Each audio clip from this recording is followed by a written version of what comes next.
Hello বন্ধুরা, আজ আমি তোমাদের মাঝে সকলের প্রিয় পোকেমনের কাহিনী তুলে ধরব। ছোটবেলায় যে কার্টুন দেখে আমরা সুন্দর সময় কাটিয়েছি, সে কার্টুন আমাদের মাঝে কিভাবে আসলো এবং এর পেছনে কি বাস্তব ঘটনা জড়িয়ে আছে, সে সব কিছু আজ আমি তোমাদের সামনে তুলে ধরব।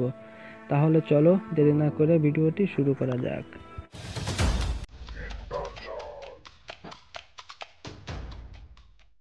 পোকেমন কার্টুনে আমাদের সব থেকে প্রিয় ক্যারেক্টারের নাম হচ্ছে অ্যাশ।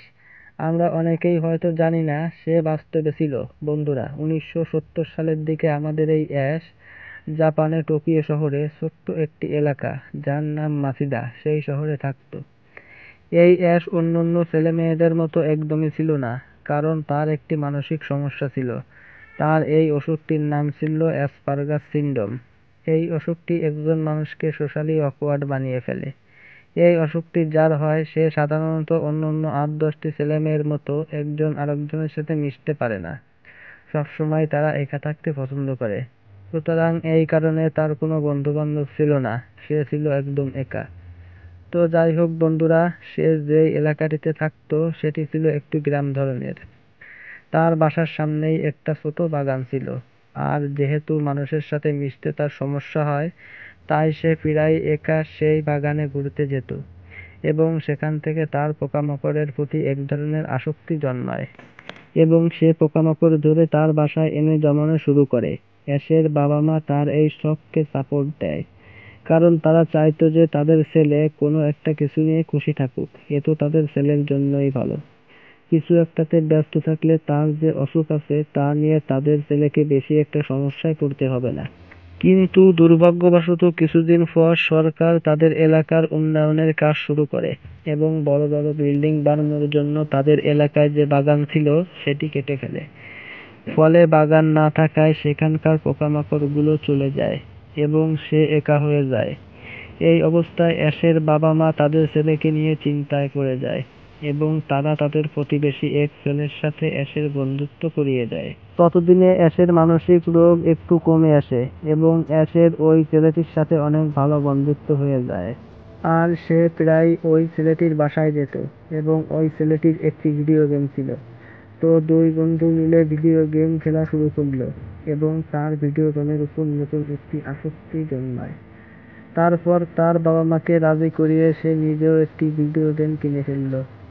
কিন্তু এবার সে ভিডিও গেমে এতটাই আসক্তি হয়ে যায় যে সে পড়ালেখা করা একেবারেই কমিয়ে দেয় এবং স্কুলও মিস দেওয়া শুরু করে। এই অবস্থা দেখে অ্যাশের বাবা-মা চিন্তায় পড়ে যায় ও তারা অ্যাশকে মনোবিজ্ঞানীর কাছে নিয়ে যায়। তাকে মনোবিজ্ঞানীর কাছে নিয়ে যাওয়ার পর সে ঠিক হয়, কিন্তু সে তার ভিডিও গেমের উপর থেকে মন আর সরাতে পারেনি। সে গ্র্যাজুয়েশন কমপ্লিট করার পরও ভিডিও গেমের উপর তার আকর্ষণ থেকে যায়। গ্র্যাজুয়েশন কমপ্লিট করার পর তার মাথায় একটা বুদ্ধি আসে। সে ছোটবেলায় পোকামাকড় কালেক্ট করতো এবং সে বিভিন্ন ধরনের ফাইটিং গেম খেলে বড় হয়েছে। এই দুয়ের সংমিশ্রণে সে আরো একটি নতুন আইডিয়া পেয়ে যায়। আইডিয়াটি হলো, যদি এমন কোনো কৌটা থাকে যা দেখতে বলের মতো এবং সে কৌটার ভিতর জাদুকরি কিছু রাক্ষস আটকে রাখা যায়, শুধু ফাইটের উদ্দেশ্যে সেই কৌটা থেকে রাক্ষসগুলোকে বের করা হয়, তাহলে কেমন হয়? তার এই বুদ্ধিটা সেই সময়ের বিখ্যাত গেম ডেভেলপার নিনটেন্ডো গেম কোম্পানির সাথে শেয়ার করলো, যারা কিনা সুপার মারিও এর মতো অনেক পপুলার গেমের ডেভেলপার ছিল, এবং তাকে অবাক করিয়ে দিয়ে তারা এই আইডিয়াটি অনেক পছন্দ করলো। আর 1996 সালের ফেব্রুয়ারির 27 তারিখে আমাদের মাঝে প্রথমবারের মতো পোকেমন এসে হাজির হয় গেম হিসাবে। প্রথমে এই গেমটির নাম পকেট মনস্টার দেওয়া হলেও পরে এটাকে ছোট করে পোকেমন দেওয়া হয়। গেমটি সবার কাছে এত জনপ্রিয় হয় যে কিছুদিনের মধ্যেই পোকেমন নিয়ে কার্টুন তৈরি হয়। 1997 সালের এপ্রিল মাসের 1 তারিখে আমাদের মাঝে প্রথমবারের মতো পোকেমন কার্টুন হিসাবে আসে। এখন তোমরা ভাবতে পারো অ্যাশ কিভাবে পোকেমনের ক্রিয়েটার হয়। পোকেমনের ক্রিয়েটার নাম তো সতোশি জেন্স। হ্যাঁ বন্ধুরা, এই সতোশি আমাদের বাস্তব জীবনের অ্যাশ। সে নিজেই বলেছে অ্যাশের মধ্যেই তার ছোটবেলার একটি অংশ লুকিয়ে আছে।